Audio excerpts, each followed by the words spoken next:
Boa noite, meus irmãos, minhas irmãs, a toda a Irmandade aí. Eu quero parabenizar você que fez aí os 29 estudos bíblicos, tá bom? Aí você já tem uma base boa, não é? E que ninguém consegue mais manipular você na Bíblia. Só que tem alguns estudos que nós vamos aprofundar ainda mais, tá bom? E agora nós começamos os estudos AP. Você vai ver do lado do número uma letrinha AP, que são os estudos avançados e cada vez mais profundos na palavra de Deus. Tá ok? Hoje nós vamos estudar, não é? Aqui nessa mensagem bíblica, um livro que está sendo distribuído no mundo inteiro. É um livro chamado O Grande Conflito e sua confirmação profética nas Sagradas Escrituras. Tá ok? Vamos então para a nossa oração? Maravilhoso eterno Deus, aqui queremos agradecer ao Senhor por esse nosso encontro com todos os nossos queridos irmãos. O Senhor abençoe de forma muito especial a toda a família aí representada, a cada irmão, a cada irmã que está aqui conosco. Que o manto do Senhor Jesus venha agora nos envolver e que o Espírito de Deus vivo, esse Espírito de amor, esse Deus maravilhoso, venha escrever com o fogo purificador sobre as tábuas dos nossos corações, nos preparando para a tua breve volta. Abençoe este momento maravilhoso em que estamos aqui juntos e a tudo te agradecemos com o perdão dos nossos pecados, no doce e santo nome do Senhor Jesus, aquele que vive e reina para todo sempre. Amém. Veja bem, vamos lá. O estudo de hoje é uma vertente entre dois versos nas Sagradas Escrituras. Varia muito de opinião para opinião. Cabe você agora avaliar. Os dois versos na Bíblia que eu mais tenho assim em mente, que retrata esse grande conflito entre o bem e o mal, apesar que existe gente que afirma categoricamente que não existe esse grande conflito. Ora, se não existe esse grande conflito, Lúcifer não precisava ter sido expulso dos céus. Tá certo? São esses dois versos aqui, ó.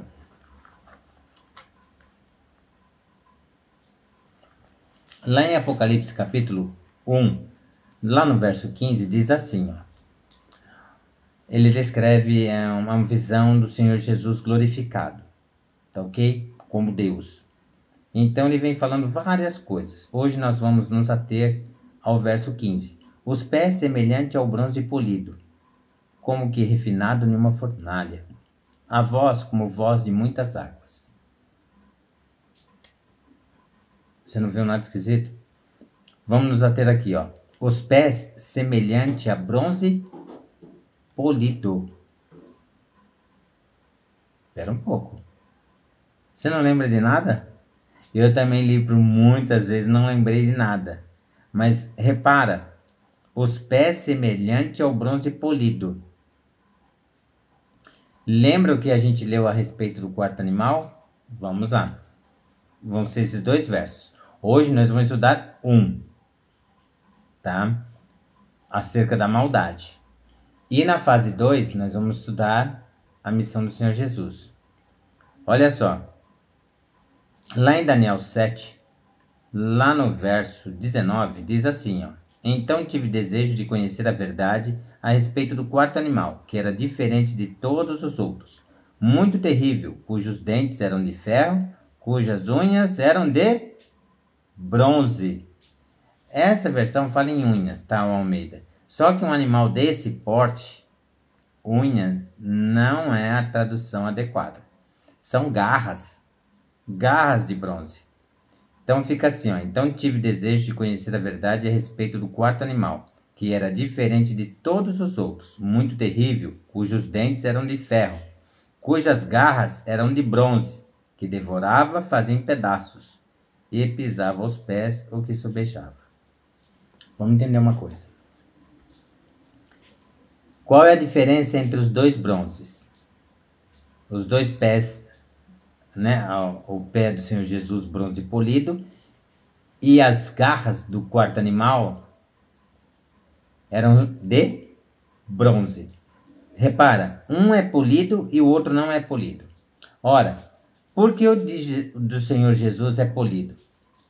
Polido porque ele está sempre limpo, ausente de poeira. A poeira vem da onde? Do barro. E o barro é símbolo do pecado. Quer ver? Aqui, ó.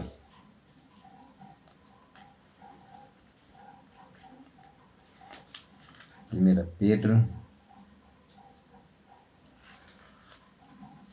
Olha só.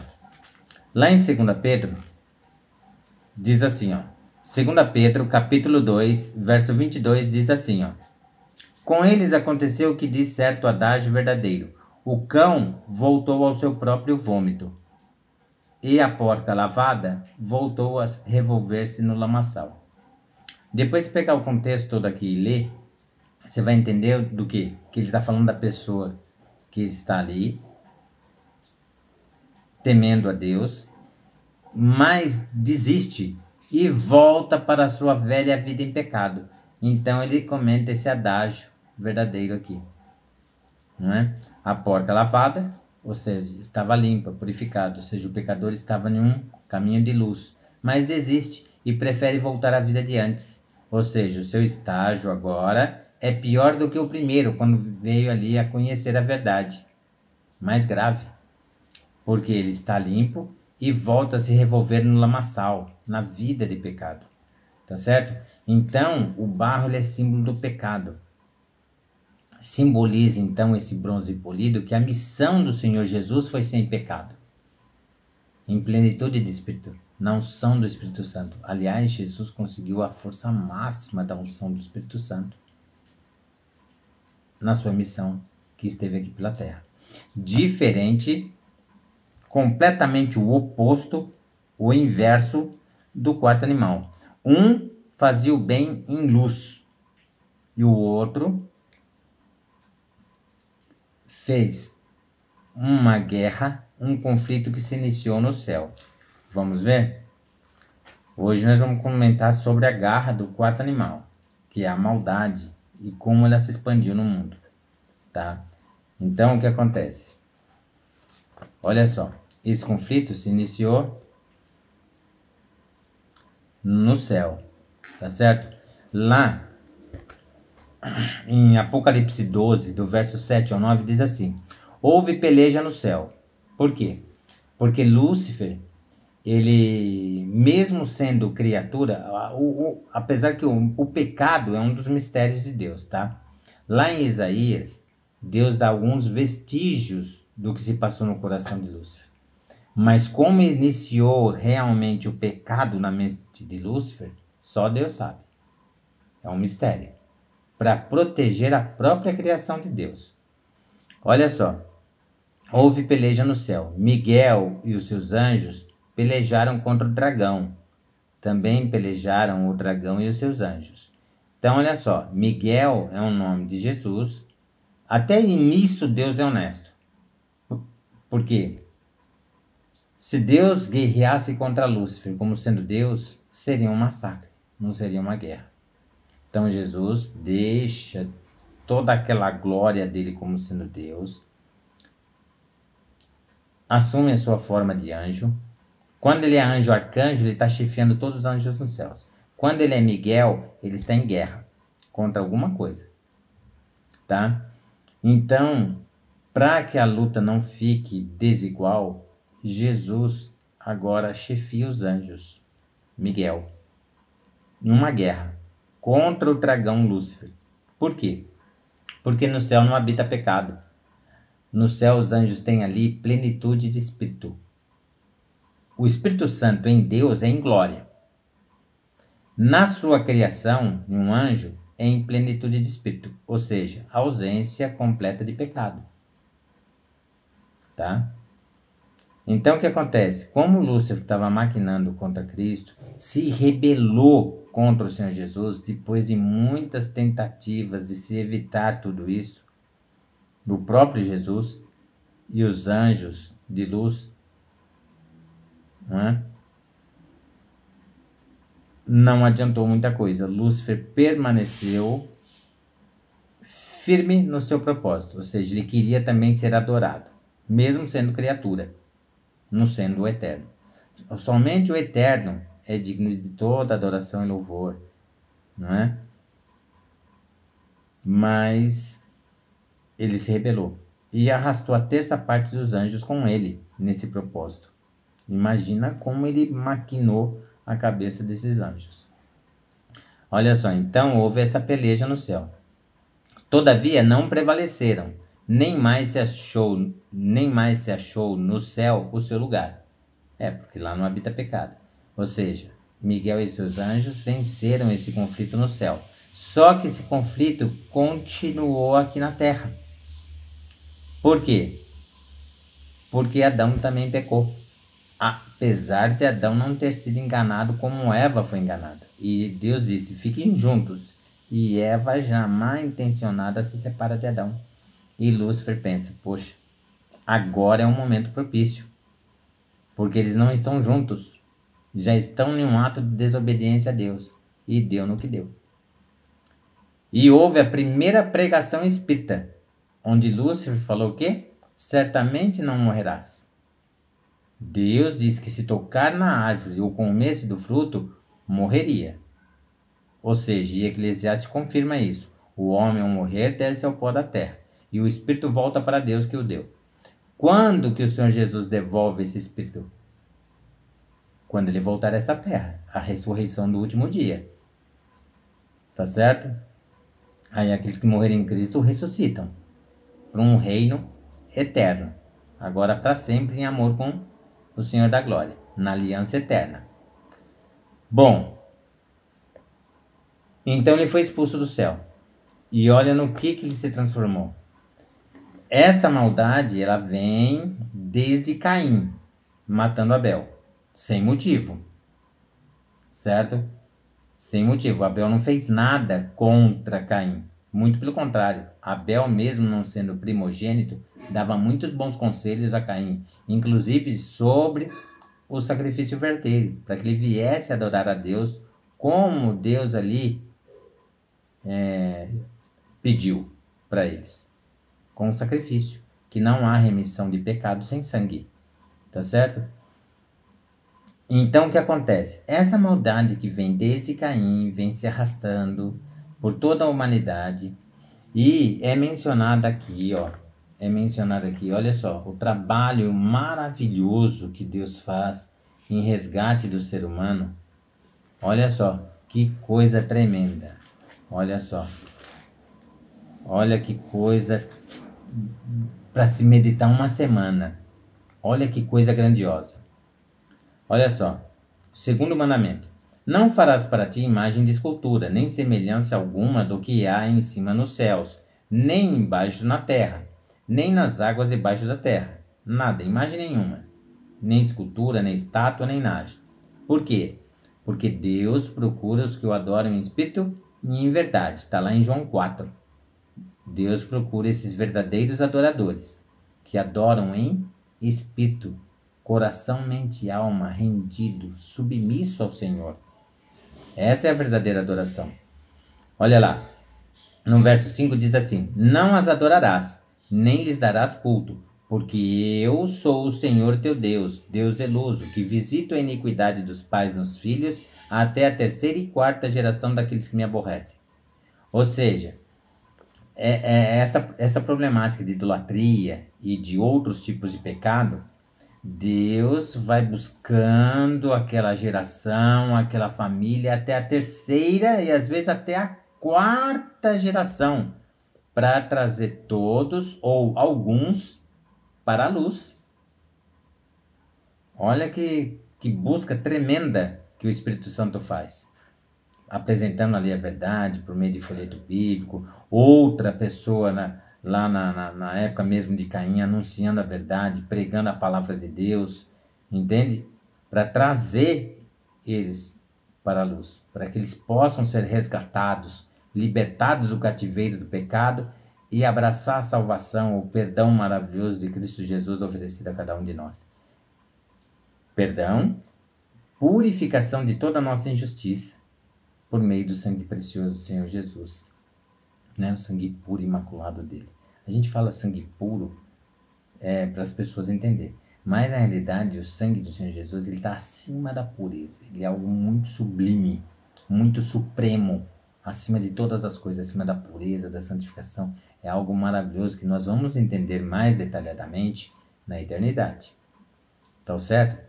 Olha o verso 6. E faço misericórdia até 1000 gerações daqueles que me amam e guardam os meus mandamentos. Não precisa falar muita coisa não, né?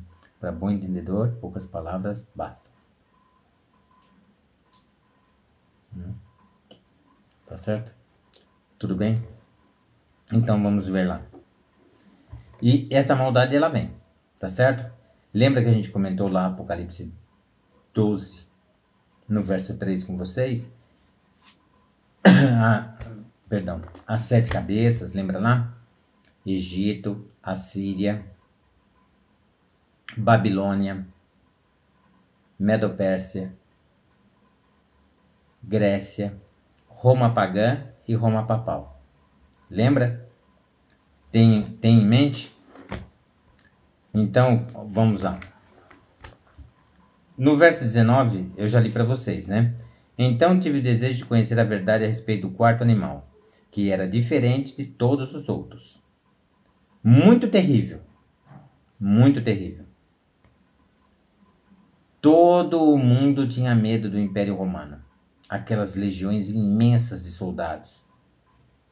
Lembra do que eu te falei? A partir do Império Romano, soldado é profissão. Ou seja, são homens treinados, especializados em profunda matança e atrocidades. Tá certo? Por isso, muito terrível. Cujos dentes eram de ferro. Lembra que eu expliquei os dentes de ferro para vocês? Que a gente comentou juntos aqui? O que simboliza esses dentes de ferro? Ora, antes do Império Romano, de Roma pagã, se você matasse o rei, acabou a guerra. Levava o povo cativo e assim por diante. Roma não. A partir de Roma pagã ou Roma imperial, os dois nomes são sinônimos, se referindo ao mesmo império, o que acontece?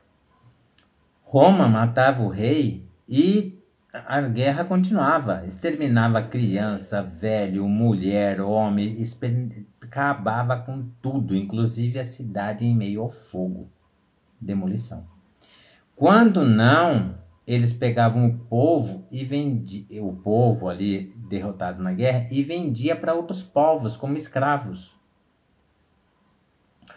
Ou, em raras ocasiões, usava esse povo como escravo de Roma pagã, até eles atingirem o objetivo deles, que era a construção de alguma cidade ou algo que eles tinham em mente.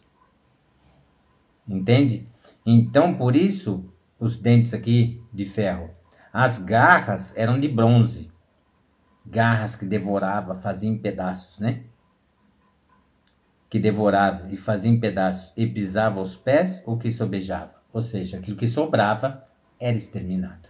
Com essas garras especializadas em profundas matanças. Só que o que acontece? Veja bem. Quando o Império Romano sai de cena em 476 d.C., esse Império Romano ele não é extinto. Ele tem a sua continuidade por meio de Roma Papal, que sempre esteve nesse Império Romano atrás das cortinas, atrás dos bastidores, porém atuando.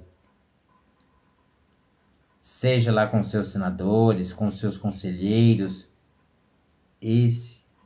essa Roma Papal já existia.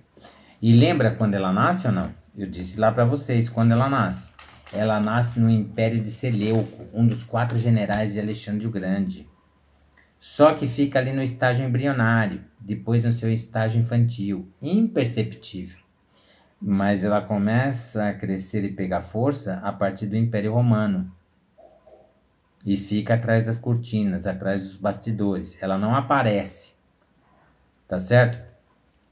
Até que no ano 508, o general Clovis coloca todo o seu exército à disposição de Roma papal. Entende? Por quê? Ora, veja bem, porque nós temos os 10 chifres nesse animal, certo? Que são as 10 tribos bárbaras. Vamos lá. Os francos, a França. Os alemanos, a Alemanha. Os suevos, Portugal. Visigodos, Espanha. Os anglo-saxões, a Inglaterra. E depois nós temos lá os burgundos, a Suíça. Os lombardos, a Itália. E os ostrogodos, érlos e vândalos. Estes três, eles eram destruidores de estátuas.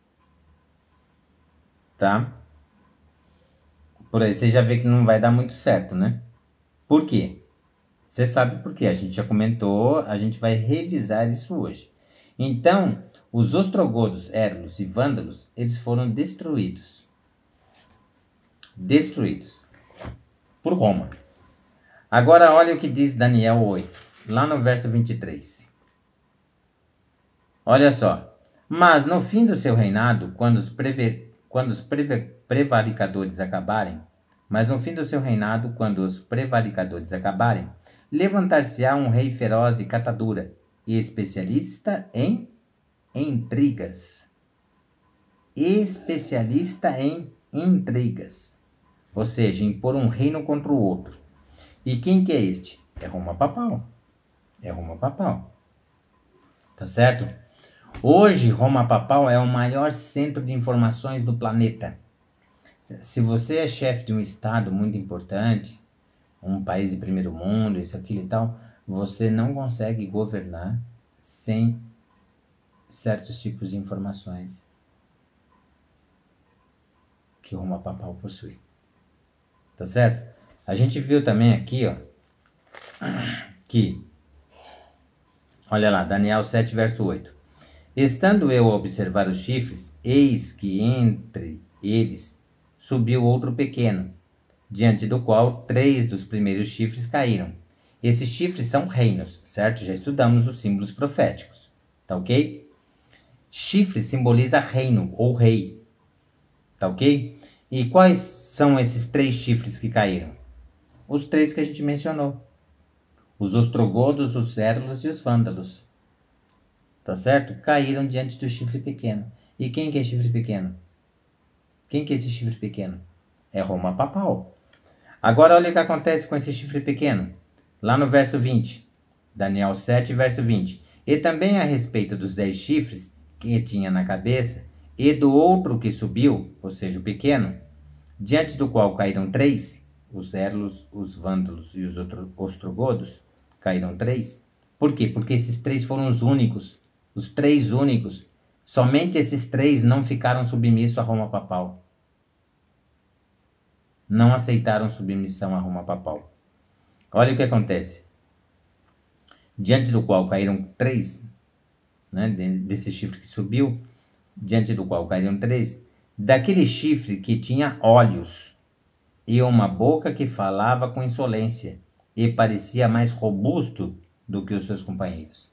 Ou seja, num espaço muito curto de tempo, esse chifre, Roma papal, já era mais robusto que os demais, que os francos, os alemanos, todos eles. Entendeu? E o que eles têm? Que eu citei aqui para você? Tem que prestar muita atenção, né? Olhos, olhos. E é citado aqui no verso 8 também, ó, Daniel 7, verso 8. Estando eu a observar os chifres, eis que entre eles subiu outro pequeno, Roma papal, chifre pequeno. Depois, você viu? Se tornou mais robusto que todos os demais.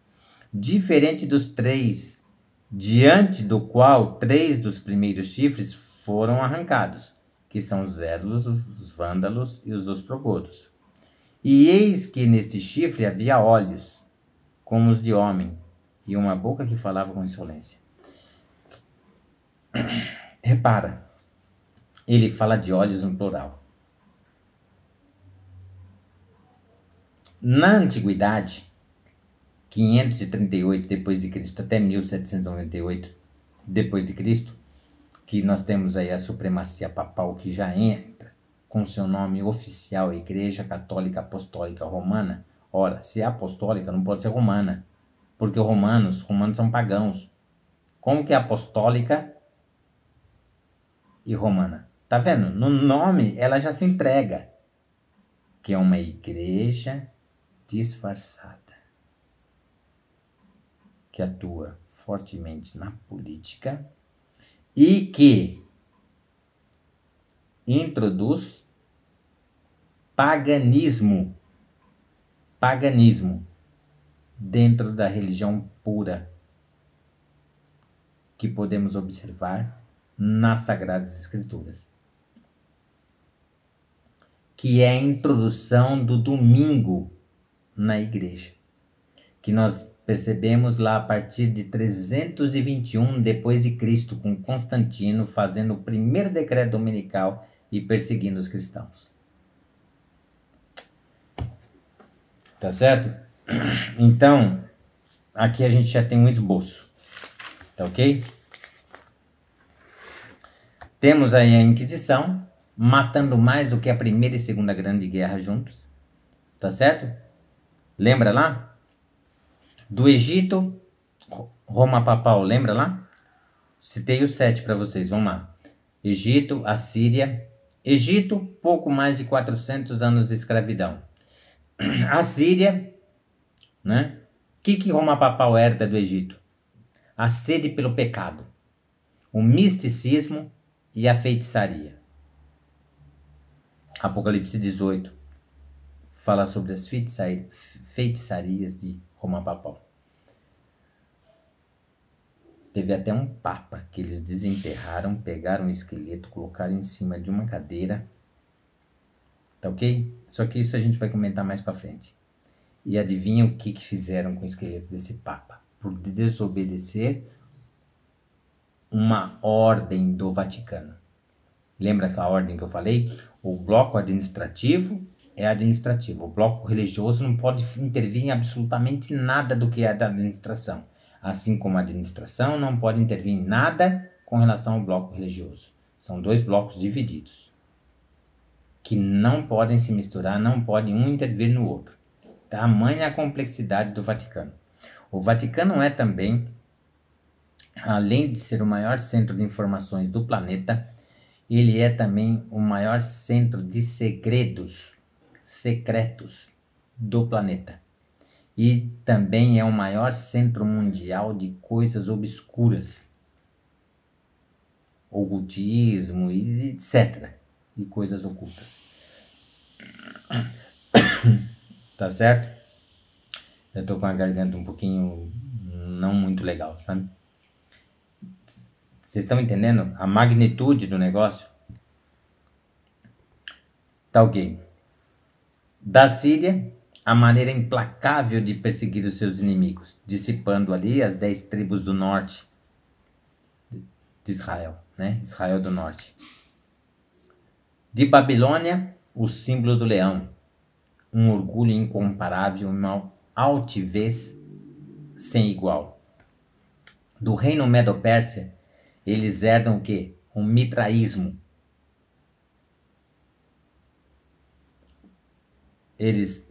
A Pérsia dedicava o primeiro dia da semana, o domingo, ao deus Mitra, mitraísmo. E agora a encíclica papal guarda o quê? E o catolicismo guarda o quê? O domingo. Vamos traduzir a palavra domingo? A palavra domingo, traduzida em mais de 238 idiomas, significa dia do sol. Sunday, dia do sol. E qual é o maior deus pagão que existe? O deus sol. É o Tupã dos indígenas, Baal, entre outros. O maior deus pagão que existe é o deus sol. Ficou claro? Aí a encíclica papal ter no seu último capítulo, no capítulo 6º, que foi arquitetado por João Paulo II, tá certo? Que é o que deixou tudo mastigado ali no 6º capítulo. tá? Foi só, o sexto capítulo precisou só de pequeninos detalhes, de pequeninos ajustes para completar o sexto capítulo, tá ok? E a encíclica papal ela começa a pegar corpo significativo com com o Bento XVI e também com o Papa Francisco. Repara, depois em Apocalipse a gente vai entender melhor, tá? Então, o Papa Francisco ele faz parte da sétima cabeça, que termina ali e conclui a encíclica papal. Porém, ele é também o oitavo rei. Mas lá em Apocalipse 17 a gente vai entender isso. Não se preocupa com isso agora, tá? Eu estou mencionando só para você já ir amaciando o terreno da sua memória, tá ok? Na Primeira Guerra, nós tivemos cerca de quase 10 milhões de mortos. Na Segunda Grande Guerra, nós tivemos de 70 a 85 milhões de mortos. Que seja 85 milhões de mortos. Vai lá. 85 mais 10, 95. Com a Inquisição, que em 1260 anos de matança da Igreja Católica, com os seus exércitos ali, né, de alguns países ali, dando apoio, lembra que esses 7 chifres, eles se desenvolvem, eles crescem e se tornam 7 cabeças de Roma Papal, com laços políticos profundos com ela. E nessa época, estes eram os olhos de Roma Papal, passando relatórios, dizendo tudo o que acontecia em seus países que iam contra as suas ordens, as ordens de Roma Papal, por meio ali dos protestantes. Começo ali do movimento protestante, com João Hus e assim, entre outros. Entende? Hoje, os olhos de Roma Papal é a CIA. A CIA foi criada pelo Vaticano. Ai, professor, o senhor está ficando doido. Não, não estou. Ainda não. Foi criada pelo Vaticano. Só que o Vaticano ele precisa de um testa de ferro. O Vaticano não pode aparecer nessas coisas. Então, quem é o testa de ferro do Vaticano? Apocalipse, capítulo 13, os versos 11 e 12. Eles atuam juntos. É os Estados Unidos. Tá certo? E você vê uma proximidade de datas ali na criação da ONU, Organização das Nações Unidas. Só que isso deixa para lá, mais lá para frente. Tá ok? Nos dias de hoje. Tá? Tudo bem? Então você vê ali a Roma Papal herdar o mitraísmo, ou seja, essa relação com o domingo.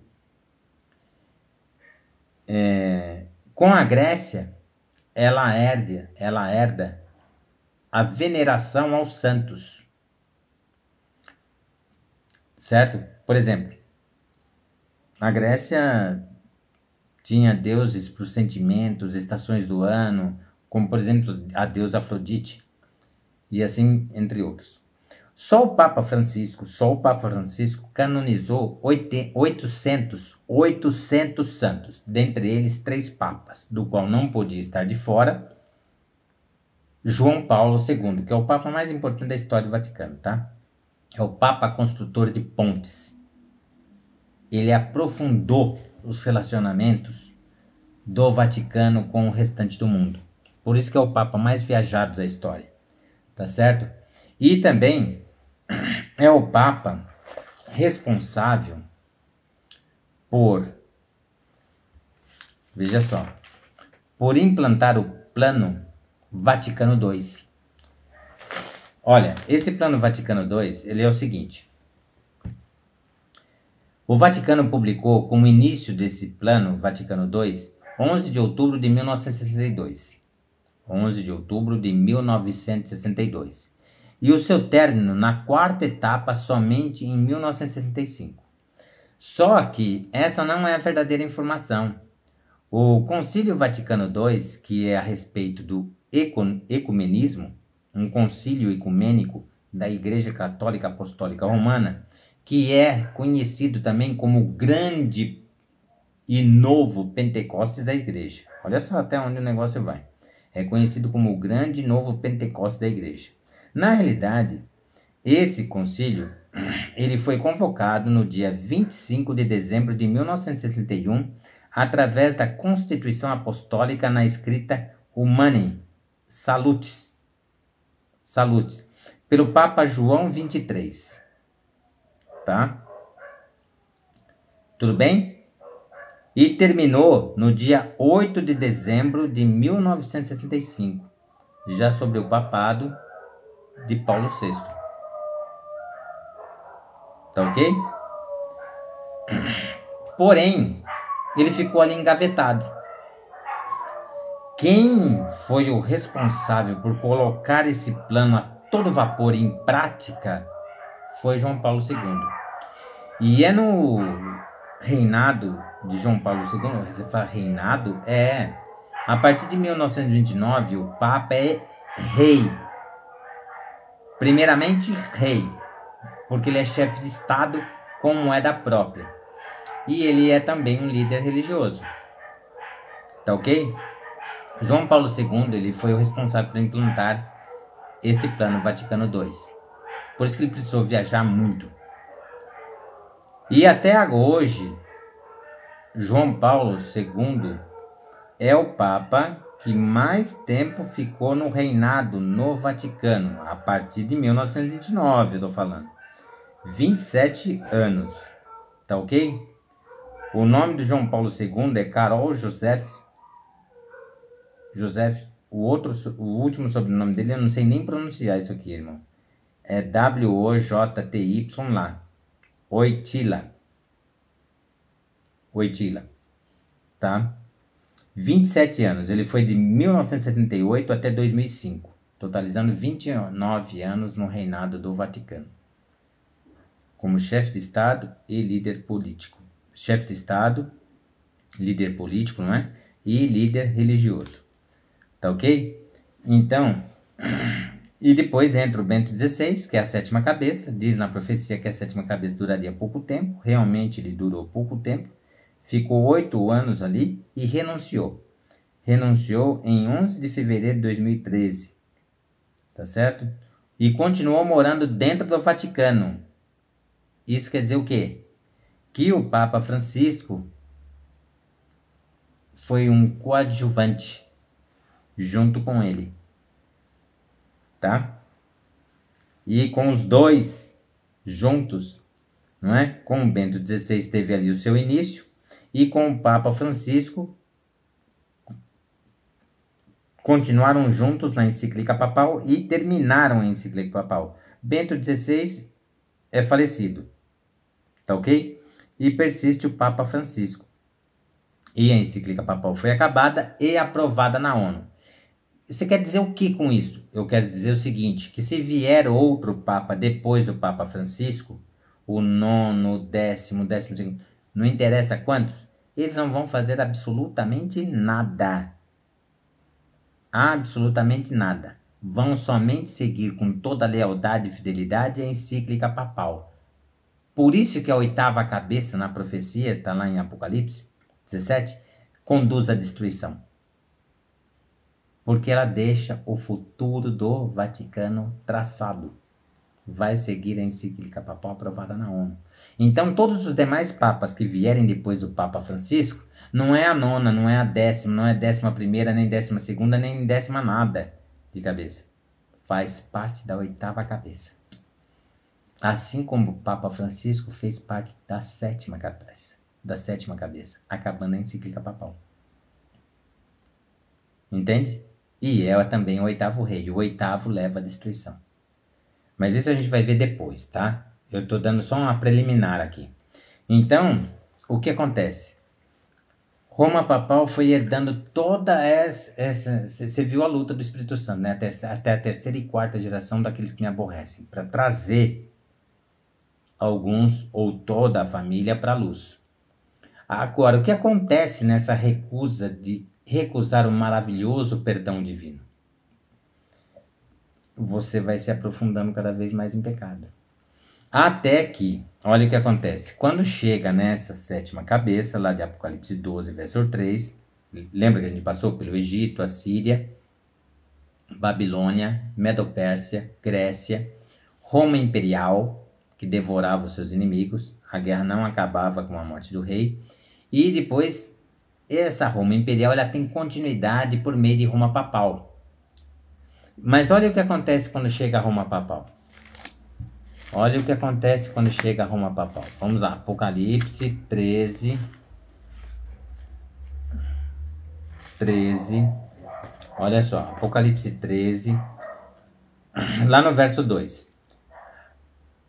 Apocalipse 13, verso 2 diz assim: A besta que vi era semelhante a leopardo, com os pés de urso e boca como de leão, e deu-lhe o dragão o seu poder.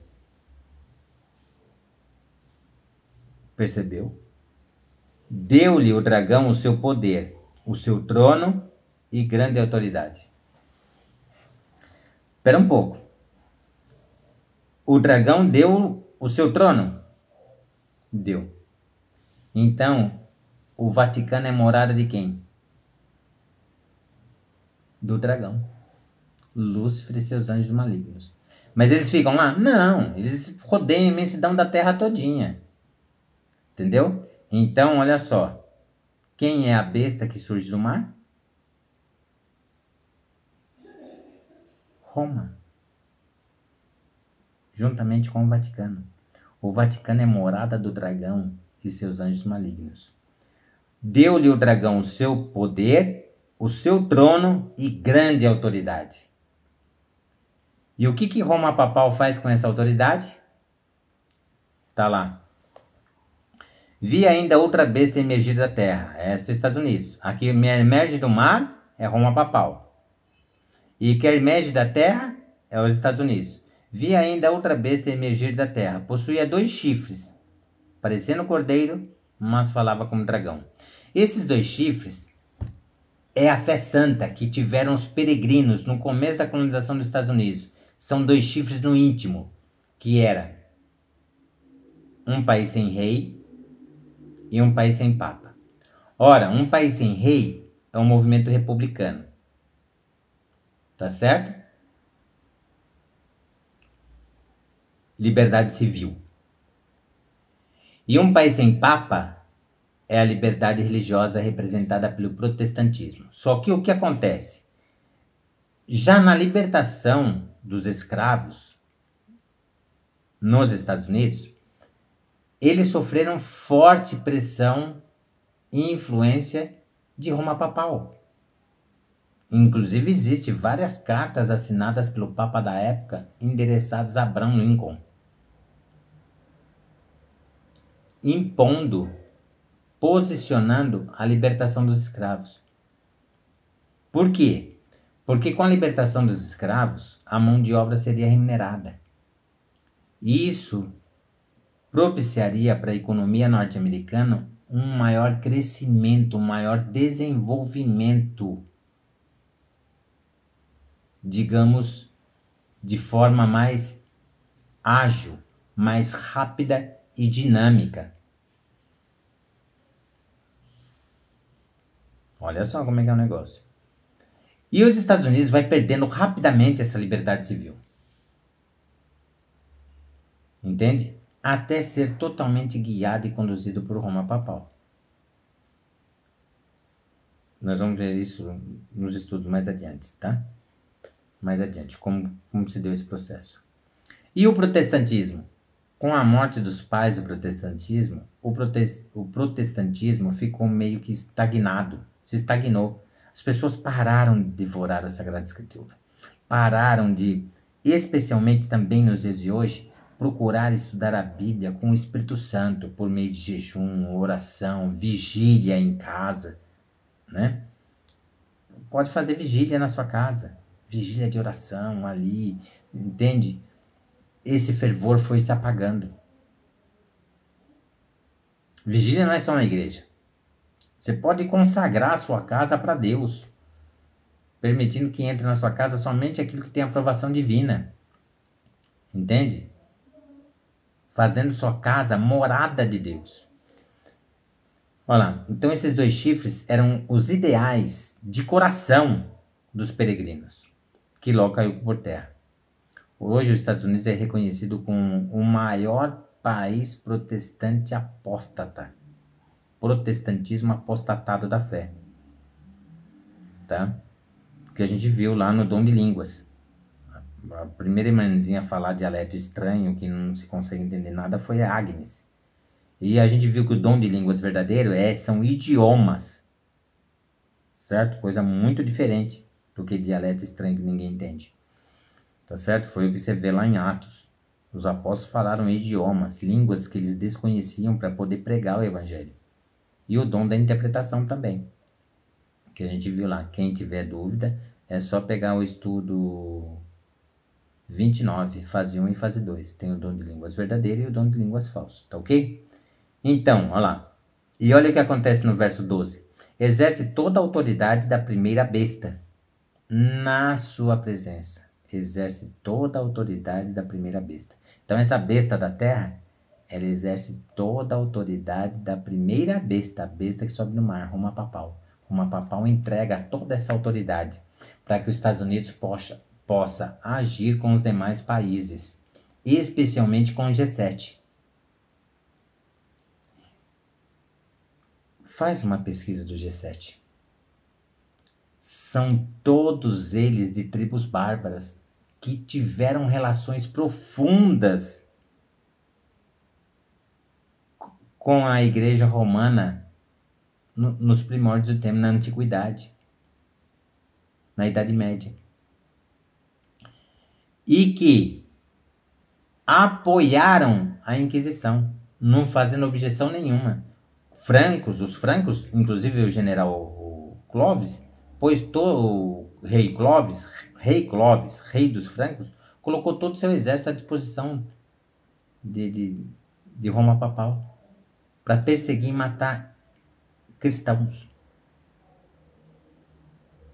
E todos aqueles que queriam seguir as Sagradas Escrituras, buscando uma vida pura, uma vida em santificação com Deus. E Hebreus fala, né? Hebreus, se não me engano, capítulo 13, que sem a santificação ninguém herdará o reino. E nessa história, mais de 150 milhões de pessoas leais e fiéis a Deus, inocentes, não negaram a sua fé e morreram. Tá certo? Morreram.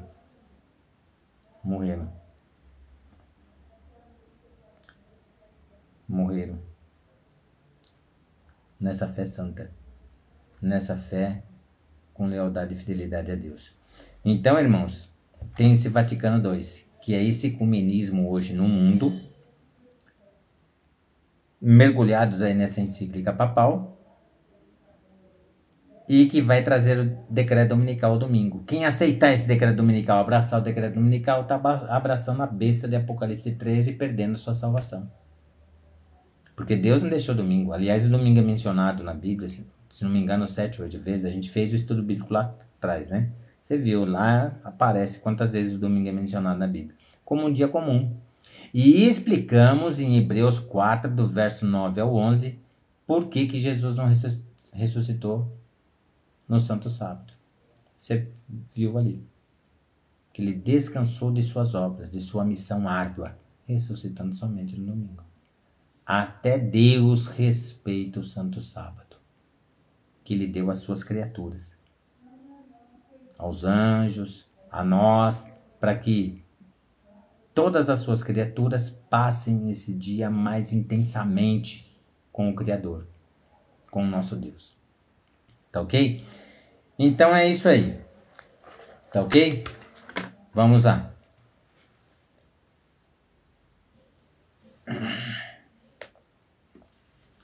Seleuco, né?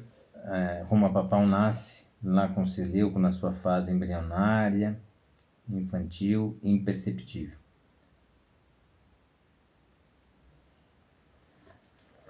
E agora, vamos para os dias de hoje. É aí que mora o perigo. Então você vê lá em Apocalipse 12, a gente viu isso nos diademas da maldade, tá? E você nota que na Inquisição, Roma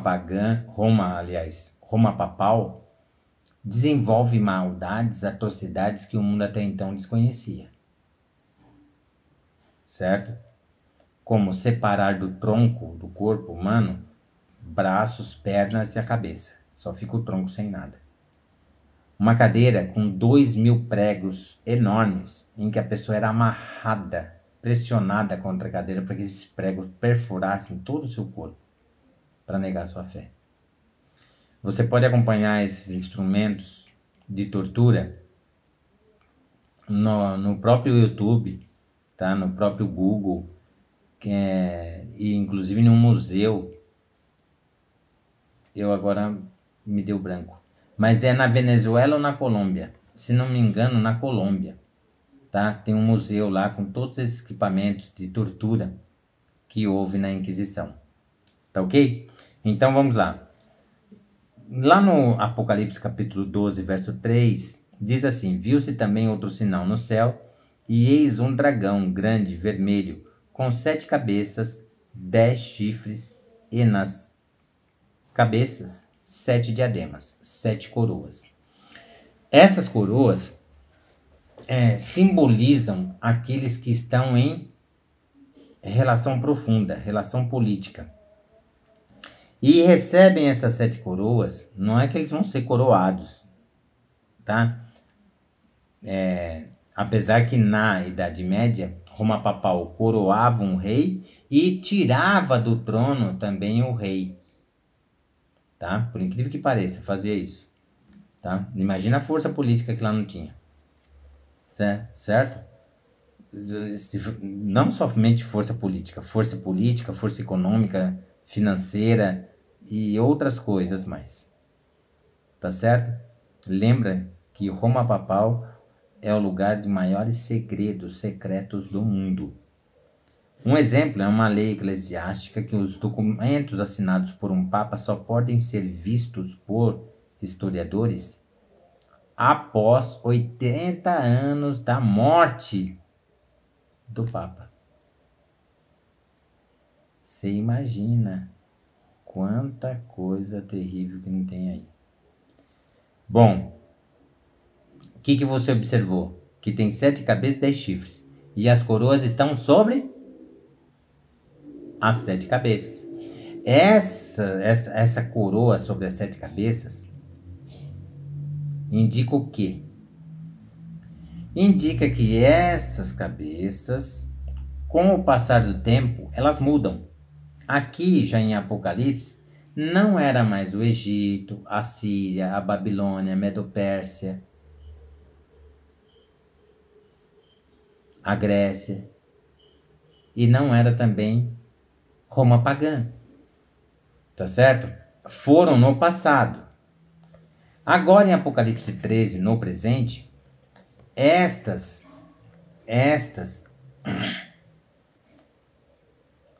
deixam de ser chifres, tá certo? E passam a ser cabeças. Tanto é o maior vestígio, a maior constatação bíblica que estes passam a ser cabeças é que eles apoiam a Inquisição, não fazendo absolutamente nada para evitar a morte de inocentes, leais e fiéis a Deus. Apoiam todas as doutrinas falsas, as heresias de Roma papal. Tá ok? E olha só, vi emergir do mar uma besta que tinha 10 chifres e 7 cabeças. De novo. Só que você percebeu a inversão? Lá em Apocalipse 12 cita primeiro a cabeça. 7 cabeças e 10 chifres. Aqui já inverteu. Ele cita primeiro 10 chifres e 7 cabeças.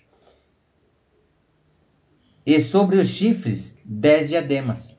Repara, os diademas agora não estão nas 7 cabeças, estão nos 10 chifres. E sobre as cabeças, nomes e blasfêmias. Então agora nós acompanhamos a geopolítica no mundo. Lembra-se que a história é a prova da constatação do cumprimento das profecias bíblicas, das profecias nas Sagradas Escrituras. Então, veja bem, A partir de 1929, que é o retrato do que está em Apocalipse 13, ele está querendo dizer o que para nós? O que o Espírito Santo está nos querendo dizer por meio do apóstolo João? Que esses diademas que tem nas 7 cabeças serão colocados por Roma Papal. Por quê? Porque somente ela recebe do dragão o seu poder, o seu trono e grande autoridade. Antes de Roma Papal, Grécia, Medopérsia, Babilônia, Assíria, Egito, eram instrumentos, foram somente instrumentos na mão do maligno a perseguir o povo de Deus. Por isso que Babilônia é chamada em Apocalipse 17, verso 5, do que? Na sua fronte achava-se escrito um nome, um mistério, Babilônia, a grande mãe das meretrizes e das abominações da terra. A grande mãe. Ué, mas não é ela que começou a maldade no mundo, mas ela recebeu essas características hereditárias de todos aqueles que não buscaram perdão divino. Por isso ela é a mãe. Porque agora ela vai... Lembra das garras do quarto animal? Ela vai expandir essas garras por toda a Terra. E vai fazer com que todo o planeta seja submisso a ela. Você acredita numa história dessa? É o que está acontecendo hoje no mundo. Tá ok? Então essas 7 cabeças que têm os 7 diademas têm a incumbência de adquirir esses diademas da maldade. Quando eles adquirem esse conjunto mínimo de maldades, eles têm esses 7 diademas sobre as cabeças. E qual é a tarefa deles? Pegar esses diademas e passar para os 10 chifres. Tanto é que Apocalipse 13, os diademas estão nos chifres. E quem são esses 10 chifres? Ou seja, perceba, as 7 cabeças têm a incumbência de devolver a este quarto animal os seus 10 chifres, que são os 10 dedos da estátua de Daniel no capítulo 2. Lembra a estátua? Terrível, espantosa? Cabeça de ouro, peito e braços de prata, o ventre de cobre, as pernas em ferro e os pés, parte em ferro, parte em barro, significando a fraqueza desses reinos. Tá certo? Que tentaram manter suas forças por meio de casamento, para a união de impérios. E não deu certo. Deus falou que não ia dar certo e realmente não deu certo. E atinge nos dias, a partir da década de 80, a globalização. A tentativa, em síntese, a globalização é o quê? A tentativa do resgate do poder político, econômico e social. E essa mesma globalização, tentando o resgate do poder político, econômico e social, está agora na encíclica papal, aprovada na ONU, e que traz o ecumenismo, tá certo? Com um só chefe político e um só chefe religioso, que é o Papa, usando o instrumento da besta. O Papa não é a besta. O Papa usa o instrumento da besta. Quem que é a besta? O Vaticano, ou seja, Roma. Roma, Vaticano. Esse é o instrumento da besta, que sobe do mar. Os papas fazem uso desse instrumento. Tá ok? Tudo bem? Tá certo? E essa é a atividade das 7 cabeças. Então perceba. Vou amaciar o terreno para você entender os estudos lá na frente. Essa besta que sobe da terra, ela também tem 7 cabeças e 10 chifres. Espera aí. Tá? Olha lá. Apocalipse 17, verso 3 e o 7. Tá bom? Eu não vou citar aqui no estudo de hoje. Apocalipse 17, versos 3 e o 7. Cita esta besta é a besta que conduz a mulher. A mulher governa essa besta para onde quer. Porque a mulher, que é a Roma Papal, está montada nesta besta. Ou seja, e é isso que acontece na economia hoje no mundo. Os Estados Unidos abrem campo para o Vaticano.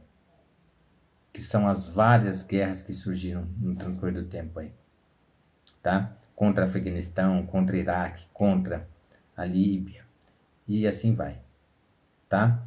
Tirando os líderes e colocando outros líderes que não seja a favor, mas pelo menos simpatizantes. Tenham ali elos de conversação com o Vaticano. Entendeu? A gente vai comentar isso, esse é o próximo estudo, Apocalipse 17. E o G7, eles são as 7 cabeças da besta que sobe da terra.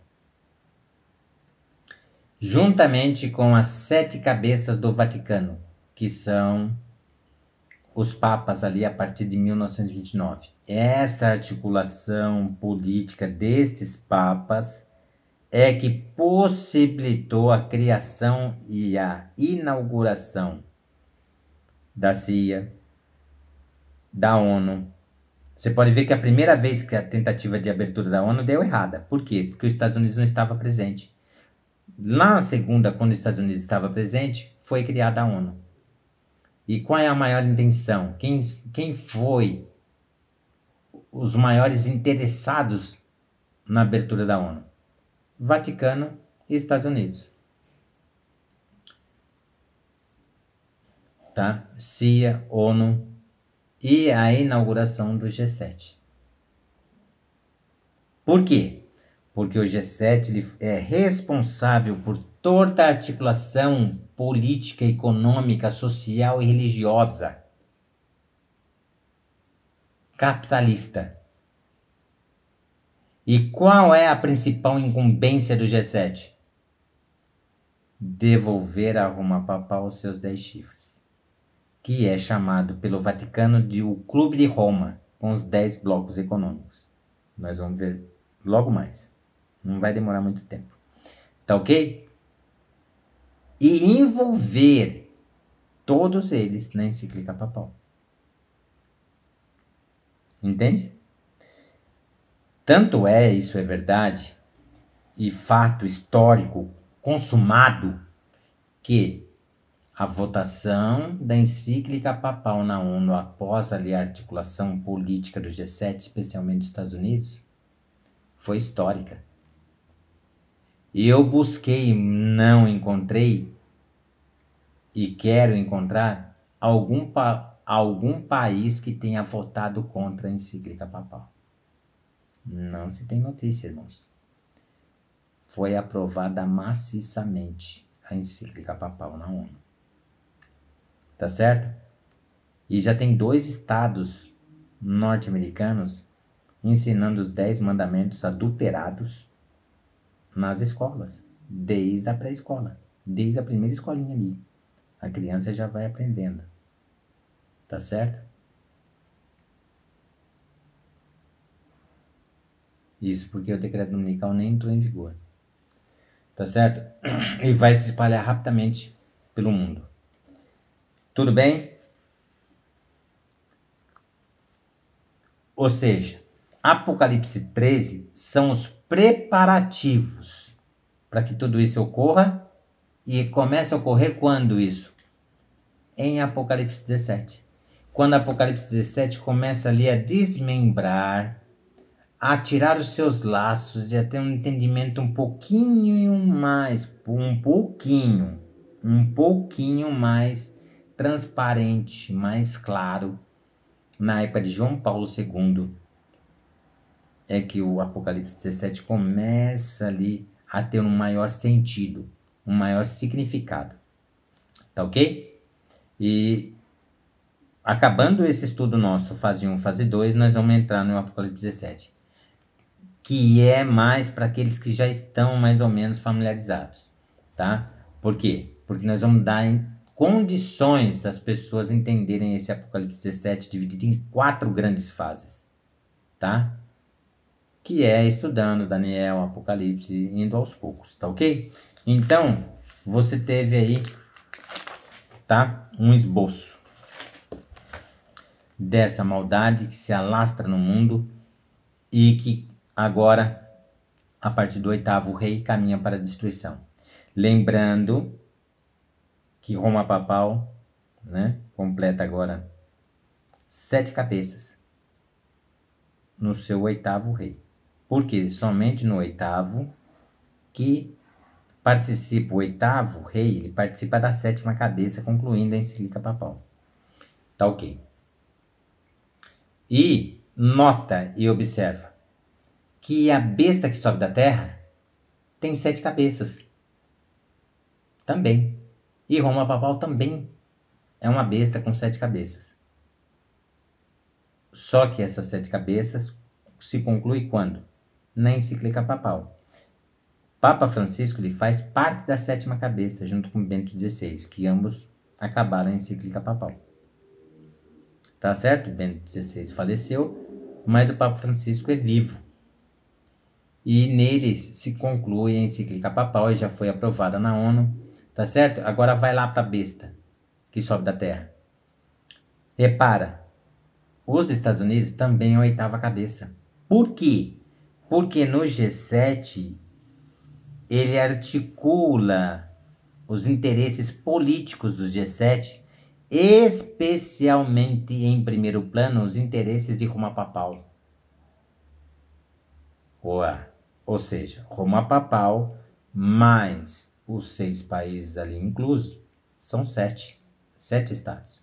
E os Estados Unidos como líder. Então, os Estados Unidos também é a 8ª cabeça. Percebeu? Nós temos o 8º rei pro lado de Roma Papal. E uma 8ª cabeça também na besta que sobe da terra. Elas formam uma 8ª cabeça. Uma 8ª cabeça. Por quê? Porque ambas atuam juntas. Juntas. Uma apoiando a outra. E 8 é o número da vitória. Por isso a criança em Israel era circuncidada no 8º dia. E eles têm plena convicção dessa vitória deles. Mas Apocalipse diz que é o Rei dos Reis, Senhor dos Senhores, que os vencerá. Tá certo? Olha só. Em Apocalipse 13, no verso 17, diz assim, ó: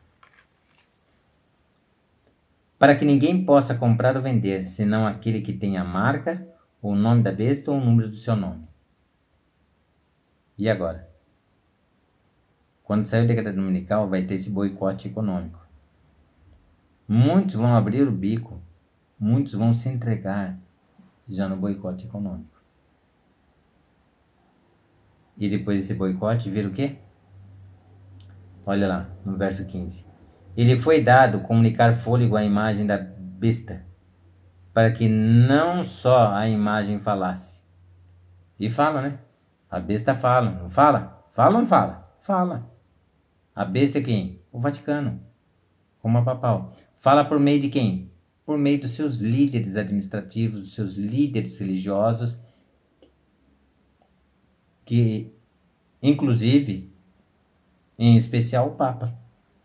Como ainda fizesse morrer quantos não adorassem a imagem da besta. Ou seja, morrer. Aqui vira um decreto de morte. Tá certo? Aleluias e glórias, irmãos. Aleluias e glórias ao nosso Adonai Yoshua Hamashiach. Senhor Jesus, o Messias. Ontem, hoje, amanhã e eternamente. Amém. Porque santo, santo, santo e tremendo é o seu santo nome. Yahvé, o Criador dos céus e da terra. Ele vencerá. E também os seus fiéis, os seus eleitos. Eleito é toda a humanidade, desde Adão e Eva até o último. Mas aqueles que aceitaram o chamado divino para exercer sua vocação, ele chama de eleitos. Por quê? Porque aceitaram o seu chamado. O seu clamor, com todo amor. E com toda a sua vida, até a última gota do seu sangue. Chamou cada um deles para viver a paz que excede todo entendimento e guarda o coração e a mente em Cristo Jesus, como diz em Filipenses 4:7. Tá certo? Agora olha só, Apocalipse 13, verso 18. Aqui está a sabedoria. Aquele que tem entendimento calcule o número da besta, pois é número de homem. Ora, esse número é 666. E agora olha o que está no verso 6. Apocalipse 13, verso 6. E abriu a boca em blasfêmia contra Deus, para lhe difamar o nome e difamar o tabernáculo, a saber, os que habitam nos céus. Ou seja, afetou até mesmo aqueles que habitam nos céus. Quando que ocorre isso? Quando o Vaticano coloca o selo sobre ele mesmo. Foi construída uma tiara papel, e na tiara tinha um escrito assim, ó, nessa posição assim, como se fosse uma meia-lua, um arco assim. E tinha escrito o seguinte: Vicarius Filii Dei. Aí você somava os algarismos romanos nesta frase e dava o número 666. E deu tanto bafafá, mas tanto escândalo quando saiu essa tiara papal, que eles rapidamente sumiram com essa tiara papal. Provavelmente, eu não sei se tem na internet ainda, mas eu consegui foto dela. Eu tenho foto dela gravada em pendrive. Vicarius Filii Dei. Vicarius quer dizer substituto. Filii, substituto do filho. Dei, Deus. Substituto do filho de Deus. Você acredita num negócio desse? Papa, ninguém pode ser chamado de papa, porque pai é só um, Deus. Aí você vai para o confessionário. Você confessa para um homem chamado padre. Padre também quer dizer pai. Aí ele está assumindo o lugar de quem ali? Senhor Jesus. Está contando tudo para ele. Tá? Blasfêmia contra o pai, contra o filho. E agora, a blasfêmia imperdoável contra o Espírito Santo. Vicarius Filii Dei. Substituto do Filho de Deus. Tá, e quem foi substituto do Filho de Deus? João 14 fala. Outras passagens da Bíblia também falam. Atos fala do Espírito Santo. A Bíblia inteira, né? Jó. Se não me engano, 32 ou 34, no verso 6. O Espírito do Senhor me fez. Ou seja, o Espírito Santo é criador. Participou da criação. Então, nós temos aqui João 14. Olha só. João 14, versos 16 e 17 diz assim: E eu rogarei ao Pai, e ele vos dará outro Consolador, a fim de que esteja para sempre convosco. Outro Consolador. Outro aqui é alós. Consolador, Paracletos. Alós significa outro Deus da mesma espécie que eu. Intercessor. Consolador é Paracletos, que é intercessor, consolador. Então eu posso ler esse verso assim, ó. E eu rogarei ao Pai, e ele vos dará outro Deus da mesma espécie que eu, consolador, intercessor, vai interceder por vocês também, a fim de que esteja para sempre convosco. Estará no profundo nosso íntimo, nosso coração, a se expandir. João capítulo 4. Até que você seja uma fonte de água viva a jorrar para a eternidade. O Espírito da verdade, ou seja, o Espírito Santo, revela toda a verdade. Está lá em 1 João capítulo 2, do 27 ao 29. O Espírito da verdade, que o mundo não pode receber, porque não o vê, nem o conhece. Vós o conheceis, porque ele habita convosco e estará em vós. Efésios fala da busca da unção do Espírito Santo. 1 João capítulo 2, 27 ao 29. Fala que ele vos ensina todas as coisas, a ponto de nós não necessitarmos de nenhum ser humano a nos ensinar absolutamente nada, mas nos ensina as profundezas da sabedoria de Deus. E o mais importante, a vivê-las com amor e fervor no coração, que é o que falta para Laodiceia. Laodiceia, vomitar-te de minha boca. Tá certo? fazendo tudo o que Cristo fez aqui nessa terra. Jamais sendo igual a Cristo. Eu não sou igual nem a ninguém, nenhum personagem bíblico, não é nada disso. Mas a ser feliz ali com Deus, buscar a felicidade, a alegria, fervor, a ser feliz com Deus, viver com Deus. Se possível, às 24 horas do dia. Pedir para que Deus ensine essas maravilhas para nós, para que não passemos em uma árvore assim completa. Eu gosto de ver o fundão assim na rua, que tem várias tonalidades de verde diferentes, às vezes aves voando, passarinhos. Contemplar a natureza, irmãos, que Deus nos presenteou. Qual a tarefa que ele deu a Adão? A cuidar desse principado, a cuidar da natureza que ele aqui deixou. E nesse corre-corre, nesse tal de redes sociais, o homem está ficando mecanizado, artificial, só rede virtual. Tá? Aprisiona, fica preso naquilo lá. Não consegue sair. Se torna preso em si mesmo. E Deus nos oferece uma liberdade tão linda. Tá certo?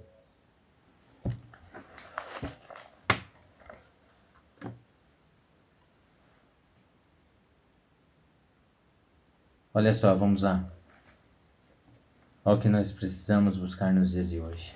Uma intimidade maior com Deus. Uma vida mais submissa a Deus. Hebreus capítulo 12. Hebreus capítulo 12. O verso 14 diz assim: segue a paz com todos e a santificação, sem a qual ninguém verá o Senhor. A santificação. Deixar Deus fazer uma revolução nas nossas vidas, mudar tudo. Eu, irmãos, eu fui, na minha juventude, alcoólatra. Sexta, sábado, domingo, eu bebia muito. Quando eu coloquei os olhos na minha esposa pela primeira vez na vida, primeira coisa que eu fiz foi ir na igreja, confessei ali meus pecados para Deus e nunca mais pus uma gota de álcool na boca. Porque eu sabia que eu tinha encontrado a pessoa que eu ia me casar com ela. Mas não falei nada para minha esposa. Era uma criança de 14 anos, ia pensar que eu estava ficando louco. Primeira vez que vê ela e tal, eu tinha certeza que era a pessoa que eu havia pedido na minha juventude a Deus. E esperei por ela. Entendeu? E dali em diante Deus foi fazendo a mudança na minha vida. Mas eu busquei. Eu pedi para Ele esse socorro. E o que Ele mais quer é nos socorrer. É fazer parte de nossas vidas. Entende? E desde os 8 anos eu busquei. Passei por diversas igrejas buscando a verdade. Porque eu era católico. E fui católico até os 29 anos. Mas eu sabia que ali tinha alguma coisa errada. Ninguém me precisou falar nada. Desde criança eu sabia que... Por que fica só em evangelho? Em Mateus, Marcos, Lucas e João. Mateus, Marcos, Lucas... É porque alguma coisa tem nas Sagradas Escrituras que eu preciso esconder do povo. Que são os 10 mandamentos, as profecias e muitas outras coisas mais. Tá certo? Mas eu ia lá, com fé, devoção, sempre fui muito bem abençoado lá. Aliás, o maior milagre da minha vida eu consegui na igreja católica. E foi a igreja? Não, foi por meio de Deus. Irmão, a igreja não salva ninguém. Esse negócio de carregar a bandeira da igreja no coração, você tem que carregar a palavra de Deus, a Bíblia, as Sagradas Escrituras no seu coração. Praticando, buscando viver com Deus diariamente. Isso sim, isso é salvação. Agora, defender a bandeira da igreja, não. A gente precisa defender e buscar viver a palavra de Deus. A palavra de Deus. Tá certo? Viver a palavra de Deus. Tá? E o meu desejo, a minha oração para você esta noite, meu irmão, está aqui em Apocalipse 22. Tá? Apocalipse 22. É o meu desejo, a minha oração para você esta noite. Tá ok? Olha lá, Apocalipse 22, o verso 21. A graça do Senhor Jesus seja com todos. Amém. Seja com todos. Amém. E o verso 20. Aquele que dá testemunho destas coisas disse: O maior testemunho de todas estas coisas é o Senhor Jesus. E hoje, o mesmo Senhor Jesus por meio do Espírito Santo. Aquele que dá testemunho destas coisas diz: certamente venho sem demora. Amém.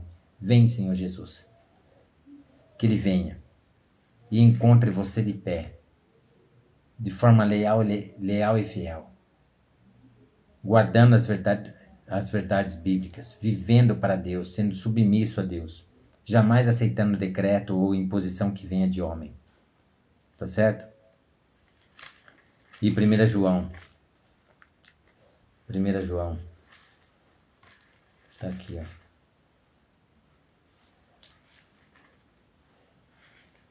1 João, lá no capítulo 5, os versos 21 e o 20, diz assim: filhinhos, guardai-vos dos ídolos.